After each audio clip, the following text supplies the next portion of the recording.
সামনে তুমি জান্নাতে হাঁটছিলে, তোমার পায়ের আওয়াজ আমি শুনছিলাম।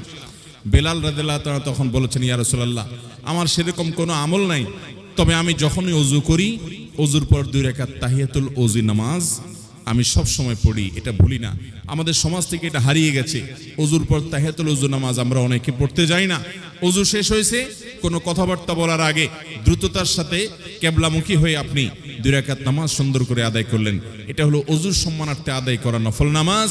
এই নামাজের মাধ্যমে বেলাল রাদিয়াল্লাহু তাআলা আল্লাহ তাআলা এই মর্যাদা দিয়েছেন। তো এই হাদিস থেকে আমরা বুঝলাম, যদি কেউ উত্তম রূপে ওযু করে, যে ওযুতে পানি অপচয় নাই, যে ওযুতে অহেতুক কথাবার্তা নাই, যে ওযু শুরুতে বিসমিল্লাহ আছে, যে ওযুতে মিসওয়াক আছে, যে ওযুতে উত্তম রূপে ওযু আছে, যে ওযুতে সমস্ত সুন্নাতগুলো প্রতিপালন করা হয়েছে, সুন্দর করে নাকে পানি এবং কুলি করা হয়েছে, এরকম ভালোভাবে ওযু করার পর যে ব্যক্তি নামাজ পড়বে, এরপরে আল্লাহর প্রশংসা করবে, গুণকীর্তন করবে, মর্যাদা বর্ণনা করবে,